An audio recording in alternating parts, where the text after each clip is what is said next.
Ethics of Islam. Preface. Let's start the book with the name of Allah. Name of Allah is the best refuge.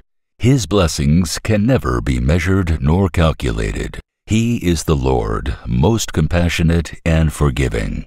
Allahu Ta'ala pities all human beings in the world. He creates and sends everyone the blessings they need. He also teaches them how to use these blessings to attain happiness of this world and the next. Imam Ar-Rabbani, rahimahullahu ta'ala, in his 259th letter, informs us that those disbelievers who never heard of Islam will not be punished in hell. They will be annihilated along with the animals after their judgment. People who hear about Islam and ponder about it and then accept it will be blessed with paradise. He gave a lifelong time span for pondering. He forgives those who become believers after lapsing into disbelief and deviation, which are mostly consequent upon self-deceit, which in turn is exacerbated by evil company, seditious books, and subversive radio and television broadcasts. He saves them from eternal disasters. He does not show the path of salvation to tyrants, wicked and depraved people. He lets them stay in the pit of denial that they have fallen into, and which they like and desire. In the next world, he will forgive whom he wishes among the believers who deserve to go to hell, and will send them to paradise after they are punished in hell for their sins.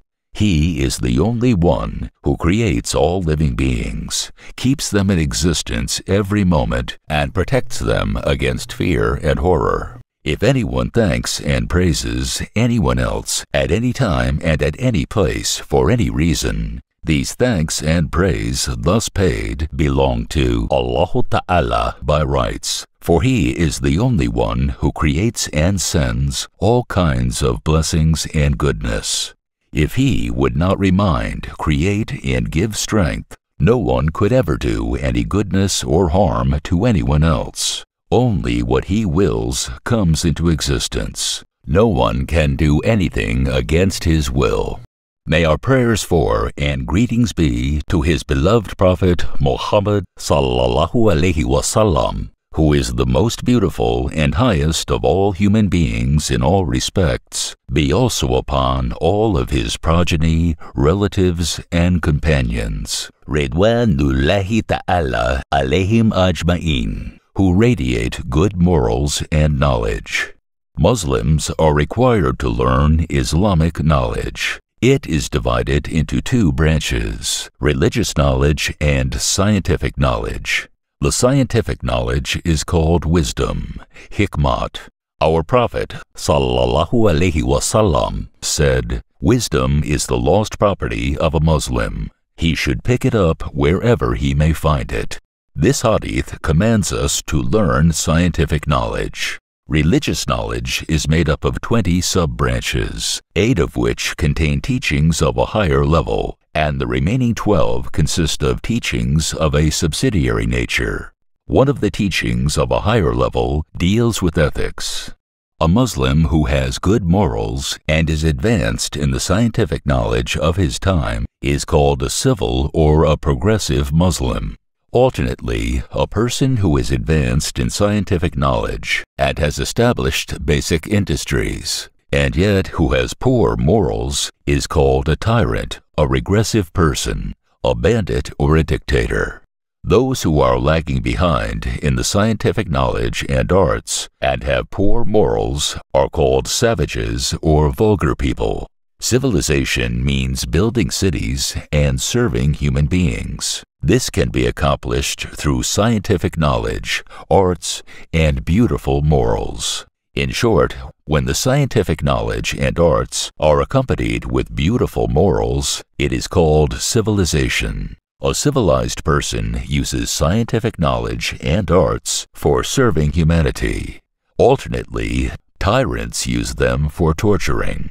We can see that a true Muslim is a progressive person.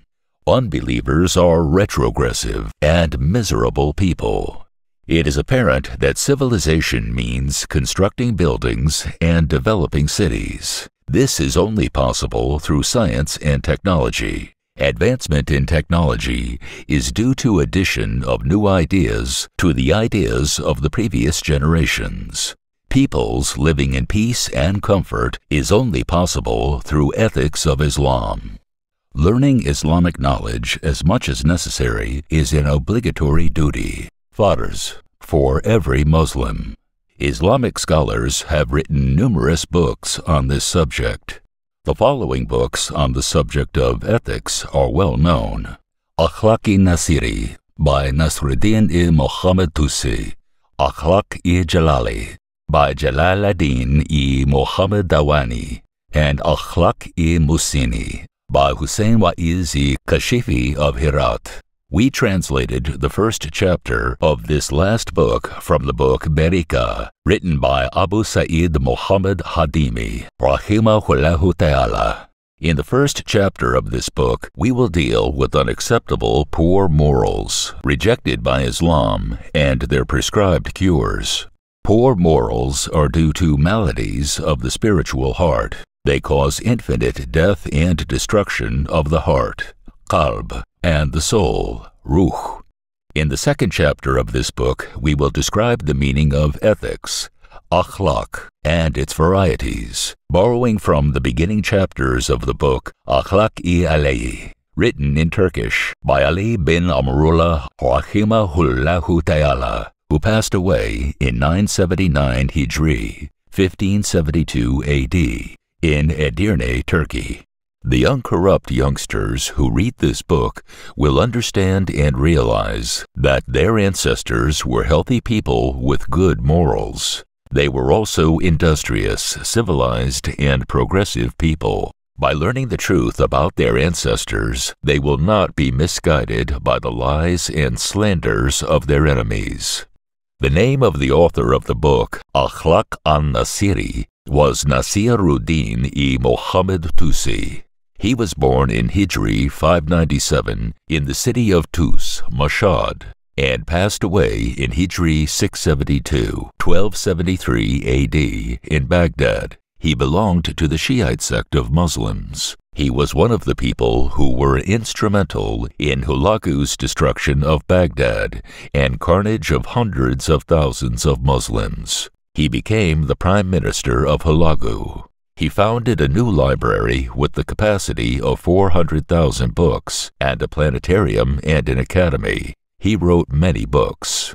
Jalal-ad-Din Muhammad Dawani, rahimahullahu ta'ala, was born in 829 Hijri and passed away in 908 Hijri, 1503 AD, in Shiraz. He is one of the most profound among the Islamic scholars. He wrote many books. His book, Akhlaq-i Jalali, is in Persian. Its 8th printing was accomplished in 1304 Hijri, 1882 AD, in India. It has been translated into English. Hussein Waiz-i Kashifi, rahimahullahu ta'ala, was a preacher in the city of Herat. He passed away in Hijri 910, 1505 AD, in Herat.